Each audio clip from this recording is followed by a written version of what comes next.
And so, Josh, a little nervous about this, the wide receiver rankings here. Because you got all kinds of outfits with rankings, right? I mean, PFF, and you can go through all kinds of lists, CBS, everybody's got a ranking on positions. I went about it a little bit differently because of just factoring in other things that could lead to some bets on the table this year for people. And this is how I categorize my list. I got the elite category, obviously, and those guys are double-digit touchdowns, over 12 yards average per reception, which is incredible. They win more matchups than lose in terms of being that go-to guy, right? That number one player, that dominant player out there. There's 6 of them I found, Josh. And then the list of other receivers on the list of 20 are 60 receptions. I think that's the benchmark in today's NFL. Really, you have to have that. And if you're averaging 12 yards per reception, I mean, you're going downfield too. You're not just hovering around the line of scrimmage like a Jalen Waddle, right? Or somebody just catching screen plays that way. And then there's others. And the others list includes the offense, the quarterback that elevates their play. So those were the categories I put these players in and the parameters that I used too. So let's start with number 20. Adam Thielen is a guy who he's kind of interesting because I think he's losing a step or two. He's been oft injured lately too, but he still produces in the red zone. He had 10 touchdown receptions in 13 games. He got injured, Josh. So you look at his receiver yards total prop here, 750 and a half. Last year, if you think about Thielen and what he was able to do in 13 games, I mean, that's doable in a new offense, and an offense I believe that's tailor-made for him too. When O'Connell's coming over and calling a play. So focusing in on him, he had 67 reception, 726 yards, averaged 10.8 yards per reception. But he's on the list at number 20 because he had 10 touchdowns in 13 games last year.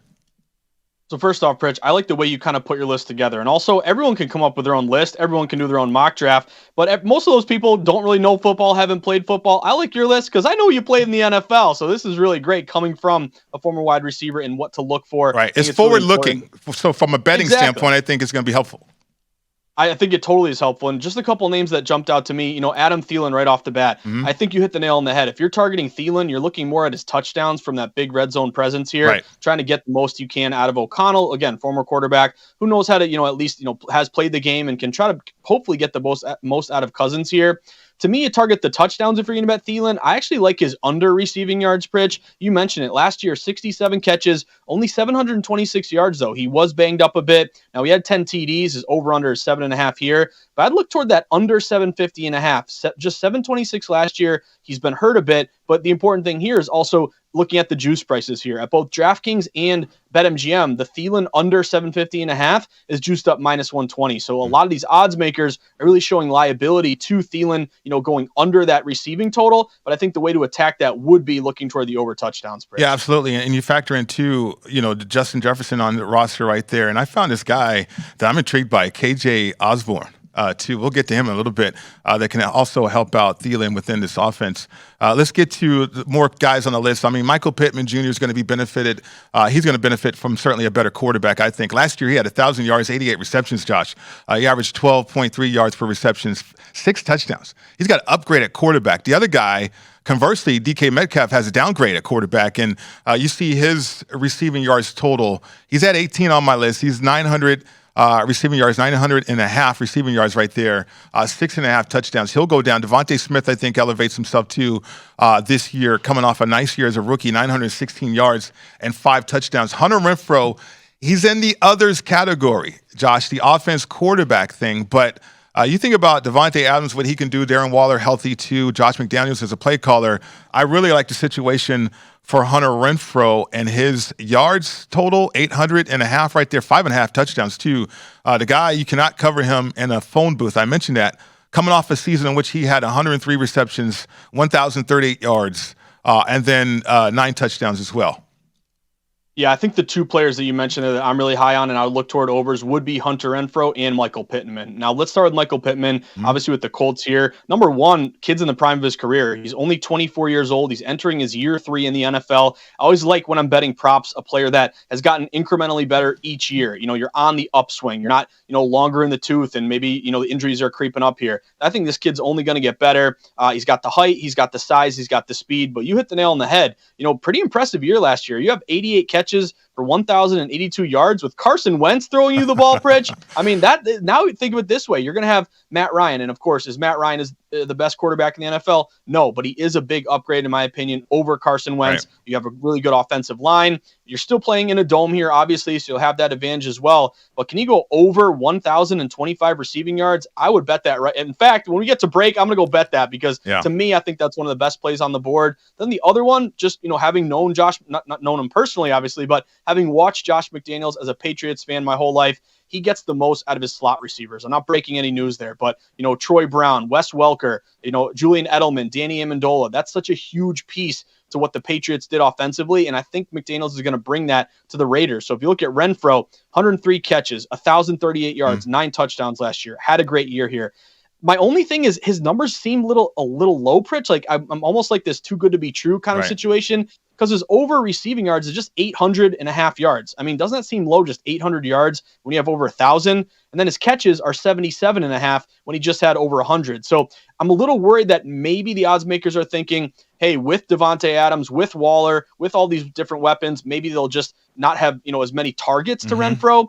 So maybe that's the thought process of why these numbers seem too good to be true. But to me, having known McDaniels, he really makes these makes stars out of these slot receivers. I think Renfro could be in for a career year. I'm scared because the numbers seem so low, but I think I'm going to bet those overs. I think Renfro is going to have a massive year. I thought about that because Devontae Adams is going to be the number 1 option. He's still got Darren Waller. So at best, Hunter Renfro is going to be the number 3 option. So going back to my career, I was the 3rd option on the Atlanta Falcons, but yet in the first 3 years of my career, I was still the 5th fastest receiver to over 200 receptions.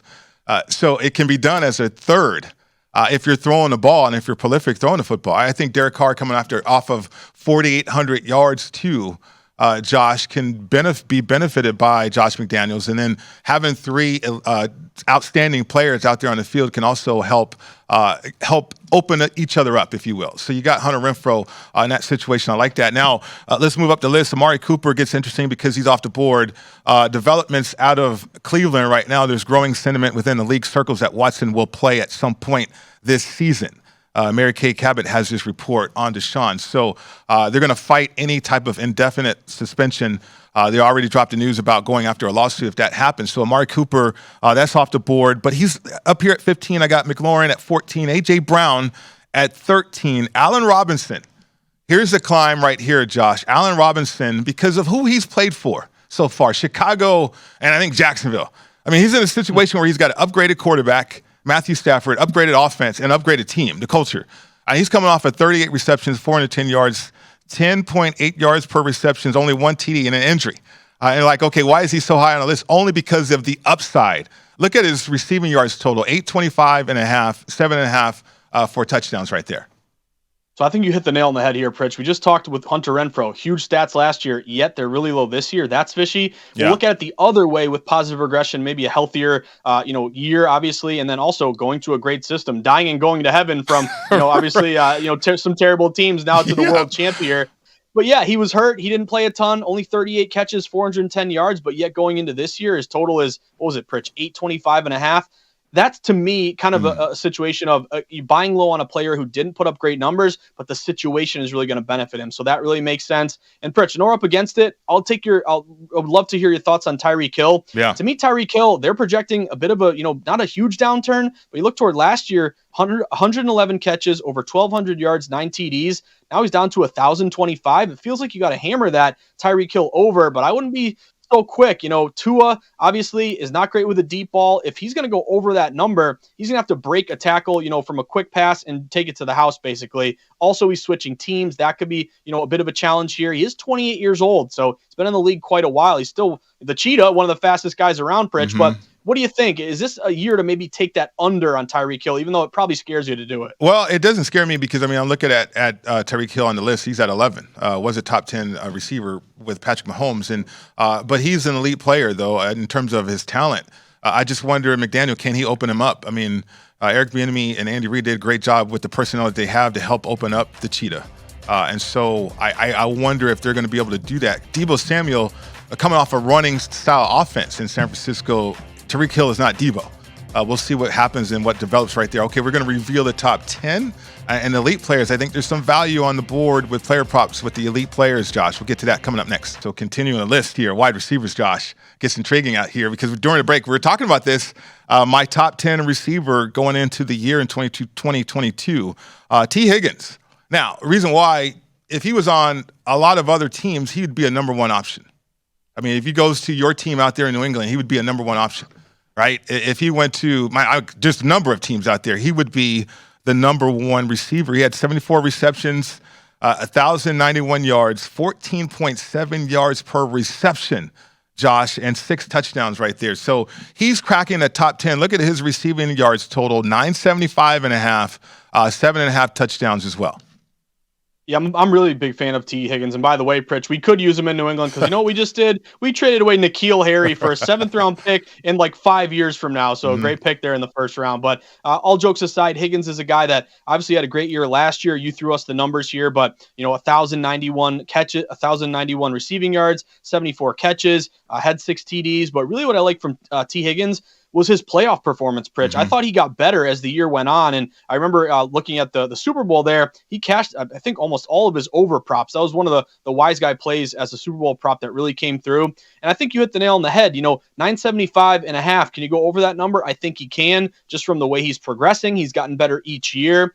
He's in his prime, obviously, only, 6'4", 219 pounds, only 23 years old. Yeah. But I think the play with Higgins is the fact that, he's going to get a lot of open opportunities here because you have to key on Jamar Chase, obviously. Boyd is still there. You have a bunch of different, that's a great trio there. Pritch, your next thing should be ranking all the wide receiving cores per team. That would be interesting as well. But yeah, we could do that next. And I think obviously with Higgins, Chase gets a lot of the spotlight, but Higgins is the big catch guy who makes a lot of plays, really tough. He was 14 games last year, didn't miss much time. I really like that over when it comes to Higgins. I'm right there with you. Yeah, that's how I look at him too. I mean, if you put him on Green Bay, he'd be the number one wide receiver out there with the Packers. I mean, the Cardinals, he'd be the number one wide receiver. I'm just looking at squads. San Francisco 49ers, be the number one wide receiver. I mean, a number of playoff caliber teams, he would be the number one option. That's why I have him so high up on my list. Again, thinking forward, coming off the year that he had, what he looks like on tape as well. Okay, CeeDee Lamb checks in at number 9. They moved off of Amari Cooper. He's wearing number 88. He is the number one guy. Last year in the slot, 79 receptions, 1,100 yards really, 13.9 yards per reception. That is hard to do inside the slot, Josh. And 6 touchdowns. So he's going to move around the offense. He's going to play outside and certainly be involved. They're saying they're going to run the ball more, which means play action stuff for CeeDee Lamb too. The guy can get vertical. I like him at number 9. And his player props are interesting. They're elevated, 1175 and a half. That might be too high. We'll see. And then 7.5 receptions as well, though. So CeeDee Lamb is a guy looking at a lot of these juice prices that could be in for a big year based upon the fact that, again, his receiving prop from last year, what he finished with, 1,102 yards. Now it's 1,175 and a half. But that over 1,175 and a half at DraftKings is minus 120. So that's telling you that, on your board here, we're getting into the best players in the NFL. The fact that Cooper is now gone and he's going to be the man. Maybe they can move him around. He can be more on the outside here. Maybe that big playability. Obviously in the slot, you get a lot of hits there. You get pounded. You got to get over the middle and get down before they crush you. If you're on the side here, though, maybe more like deep balls, more crosses, more fades, stuff like that. Just the fact that they're expecting more production out of him and so the total is higher and they're juicing up the over. To me, the fact that Cooper's gone, it's a big benefit there to CeeDee Lamb. You play in the dome with Dallas, obviously. You have some other great wide receivers around him who will still take up some attention there, including Gallup. And of course, Dak Prescott, the connection that he's forged with Lamb in such a short amount of time is pretty impressive overall. The other thing with CeeDee Lamb that I like, Pritch, he's played in all 32 games, or played in 16 games both years, basically. So he's only missed one game each year. He's kind of a slight guy. He's a little bit thinner. And also, Pritch, when the other thing I worry about is, when like Varsity Blues, when they wear their jersey like too low and like they show their ribs, it's like the cool thing to do. But I always worry, you get knocked in the ribs, you could get hurt. So CeeDee Lamb's kind of got that slight frame. But the fact that he's so durable, I think that's another reason to maybe take that over. So I think Lamb's in for a big year, and I would lean over on his 11.75. I think going outside is going to benefit that too. I mean, inside, you worry about those hits. On the outside, not so much. And that's the beauty of playing wide receiver. You give me outside the numbers, away from those safeties and linebackers. I can handle the corners. Cedric Wilson is no longer on that team too. Cedric Wilson checked in on the others list, Josh. He had 45 receptions, 600 yards, and 6 touchdowns. So that production, I think, is going to go all to CeeDee Lamb in the number 1 spot. And then rounding out, before we get to the elite list here, Josh, Mike Williams, I think he's primed and ready for an outstanding year. He has to have it if the Chargers are going to live up to expectations and the hype. He's got the quarterback. He certainly has a quarterback and some more continuity with another year in that offense. 1,005 yards and a half, 6.5 touchdowns there for Mike Williams. And then Deebo Samuel, the ultimate weapon, 950.5 receiving yards, 6.5 touchdowns. He had 6 touchdowns, I believe, with Garoppolo. Now Trey Lance steps in. The contract situation kind of scares me a little bit, but if he's going for the money, he's going to have to produce certainly this year if he doesn't get that contract before the season starts. And I love the way you put that, Pritch. Like, on the one hand, it's like, will he hold out? Will it be a dispute? Will he be distracted by the fact that he wanted this deal? Just like the other wide receivers in his class, like McLaurin, like A.J. Brown, they got their money. Deebo Samuel did not get his money. Will that be an issue? But on the other hand, it's like, throw away the issue. If I have a good year, I'll make even more money. So that's the motivation. Almost like Aaron Judge, in that MVP conversation, you just got lapped by Ohtani, but in a contract year, it's funny how sometimes you put up the best numbers of your career. My only thing with Deebo Samuel, I'm a huge fan of this guy. I love the fact that he's, considered, if you talk to a lot of executives and kind of what you're hearing is he's the ultimate football player. He can run it. He can catch it. He can block. He can really pretty much do everything. But it's just fishy to me because he had 1,405 receiving yards last year, and now the total with Deebo Samuel is just 950.5. Those are the kind of things I look at. Like, I think oftentimes, and again, I like, how do I want to take the over 950.5 with CeeDee Lamb, Pritch? But I'm just worried when you see such a huge gap of like 500 yards between last year and this year. Maybe that's maybe he had a great year last year. Maybe they're just expecting some regression. But maybe it's also, as much as we, a lot of people make fun of Jimmy G switching from Trey Lance. Could there be growing pains? Will Lance get him the ball in his spots where he wants it? It's just fishy. Like, I like that over, but why is it so much lower? It feels like the bookmakers are begging you to take that over with Deebo Samuel, which typically is not the position you want to be in when they want you to make a bet. Well, I'm happy they did that, to be honest with you, because he averaged 18.2 yards per reception. You know what that means? That's play action.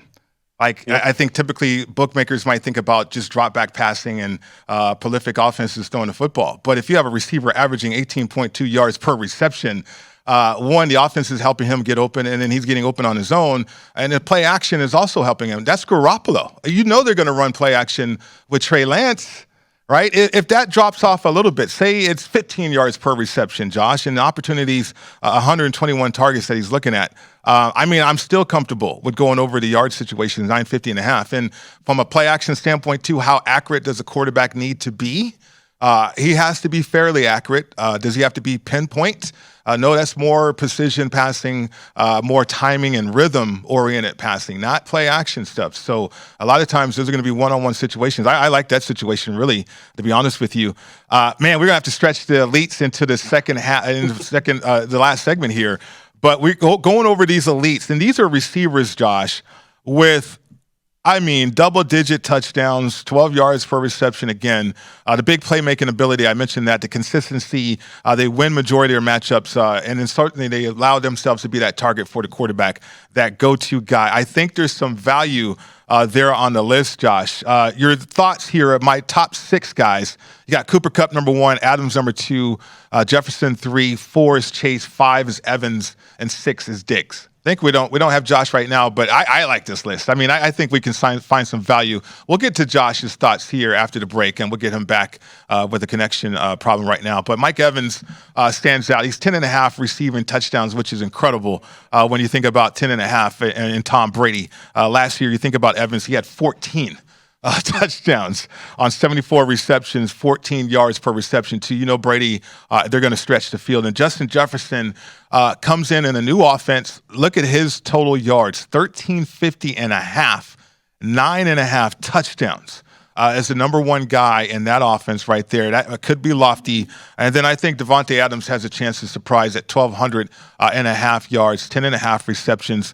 He's coming off a year, again, it's with Aaron Rodgers. They get 123 receptions, 1,500 yards, 12.6 yards per reception, 11 touchdowns. I don't see why that would drop off when you have a quarterback the caliber of Derek Carr and familiarity. They played together in college. Get Josh's thoughts. So Josh, I think across the country here with you on remote. So the top 6, they're all elite players, double-digit touchdowns. You can see the receiving touchdowns total. The books represent that too from my list here, the top 6 players. The yards total, though, very interesting. I mean, Cooper Kupp, the season that he had, it's one of those seasons in a lifetime, really. I mean, you think about the Triple Crown winner, it seldom happens.